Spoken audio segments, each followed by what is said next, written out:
Hello everyone and welcome back to Toon Runes. I'm your host Leah and I'm going off the rails on this crazy train. But in all seriousness, the first 3 days of Infinity Train have been crazy. We've gone through 6 episodes of the show and we have another 4 to go by the end of the week. Because of the speed that we've been going at, I wasn't planning on making any videos on this show until it finished airing on Friday, but the episode, The Cat's Car, made me go back on this decision. I should mention very quickly that there will be major spoilers in this video up until the episode The Cat's Car. If you don't want to be spoiled, now is your chance to click off the video. Infinity Train is airing 2 episodes every weekday this week on the Cartoon Network channel at 7:30 p.m. EST until this Friday. So, tomorrow by the time this video comes out. So, what made me go back on my promise to myself, you may ask? Well, it's actually a pretty small in comparison clip to what happened in the rest of this episode, but it's this clip right here. We don't like you.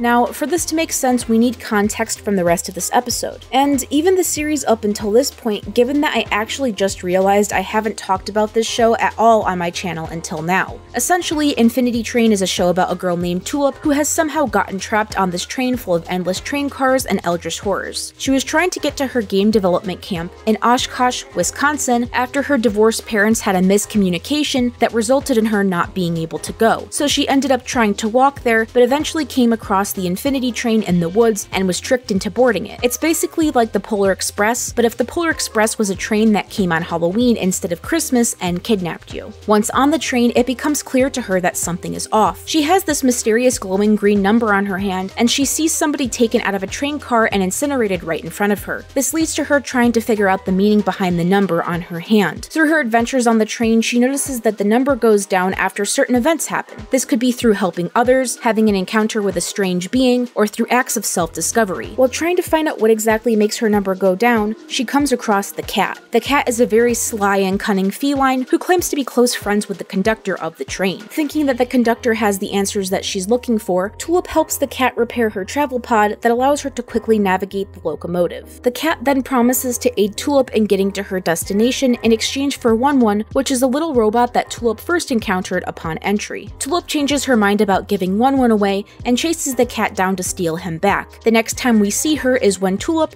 One-One, and Atticus enter her personal train car. In attempts to set up Tulip so that the conductor can seize her and reclaim One-One, we learn something very important. Each train passenger has a VHS tape that, as the cat describes, "This tape contains everything that makes you, you.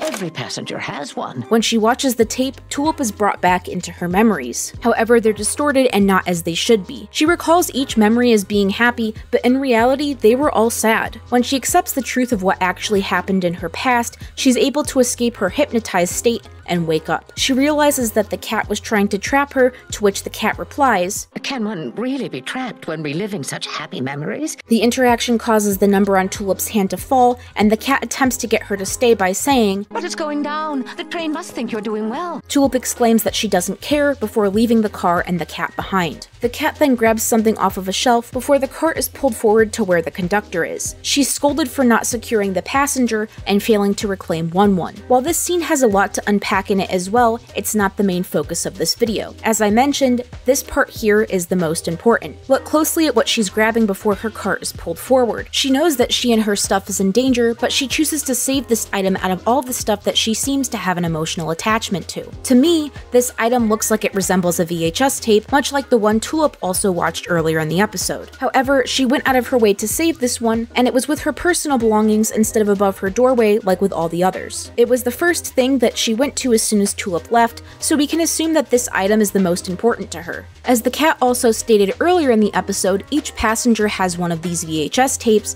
and it contains the memories of the one who it belongs to. Is it possible that this is the cat's tape and that she at one time was also a passenger of the train, or still is? This actually lines up with quite a bit. The first thing that it lines up with is that she doesn't actually have her name. She's simply known as the cat and nothing else. Her name might be coming as a big reveal from her showing her VHS tape label, similar to how Tulip's was shown on hers. She also seems to know a lot about the train and the number on Tulip's hand. While it is possible that her name is only the cat and nothing else, that seems a bit underwhelming considering the mystery surrounding the train and its passengers. Beyond that though, the show has themes of facing memories head-on for what they are and not twisting them to make them easier to go through. Most of the episodes of the show so far have been about Tulip going through her parents' divorce, and we even see how her happy memories were only twisted to be happy by her own psyche. Instead, the reality is that none of those events were happy memories. They were all unhappy memories of her parents fighting, which was leading up to the divorce. Tulip was only able to escape the VHS tape once she acknowledged that these memories were unhappy, revealing the truth. This theme has been consistent as well with other episodes. Tulip runs away from her parents' divorce, and that's how she ends up on the train in the first place. In other episodes as well, like the unfinished car and the crystal car, where each time she confronts something about her family, her number changes. Which is why it's interesting when you consider the cat remarked that if her number goes down, the train must be happy with what she's doing, almost as if getting Tulip to acknowledge that she's unhappy is the reason she's on the train. Tulip was all about logic and reasoning, as seen through her using the scientific method to solve the train puzzles. It's also been shown that the train doesn't follow these rules, and often the solutions are illogical. One would think that acknowledging the truth of your past to be happy or at peace with yourself wouldn't work,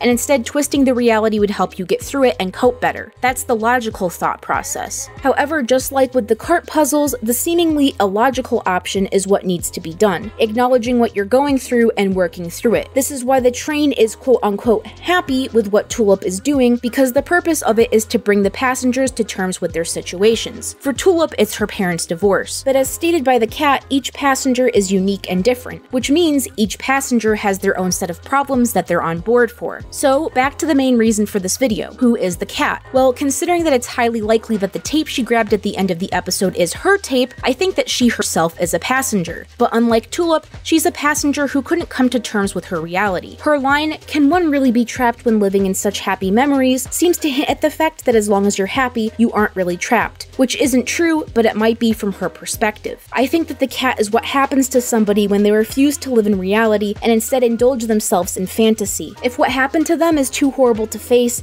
they're stuck on the train. They want to forget what happened to them and ignore it, and so instead, they become a part of the train to further avoid their reality and make a new one where they're happy. This would explain all the different worlds on the train car, as well as the empty and unfinished cars. The cat has her own car, and she seems incredibly happy in there. Tulip also had her own car, which was modeled after Oshkosh, where her gaming camp was. Each car is the passenger's paradise, a place to escape the bad things in their life and work through them. If they can't work through them, they stay on their car instead, where they can be happy. It's possible that the person who seemed to be killed in the first episode as well may not have actually been hurt at all. It's possible that they were just able to work through their problems, and so they just returned to the real world having come to terms with their situation. The reason Tulip finds it horrifying is symbolism for the fact she doesn't want to face her parents' divorce. She wants to run from it instead. Some problems are too big to face, especially on your own. For some individuals with these problems, they would rather live in a fallacy where they can be happy rather than face their realities. And that's who the cat is. She's a passenger who never got off the train because she would rather be trapped there and happy than be free and face her true past. But like with all and most of my theories, we can get one tiny piece of information that disproves it all. And with Infinity Train, we're going to get the answer likely by tomorrow. But let me know what you think. Do you think the cat is a passenger who just hasn't left, or do you think she's someone else entirely? Comment down below or tell me over on Twitter. As far as my theories for this show goes, I've really only been posting over there, since by the time I were to make a video, it'd be disproven within a few hours. Today's video is powered by Patreon. My top tier patrons are Zachary Ansley and Charlize Jefferson. It's because of people like them that I can continue to make videos, and I cannot thank them enough for their support. And if you liked this video, please make sure to subscribe and hit that bell icon to see more from me, and I will see you all in the next video. Have an amazing day, everyone.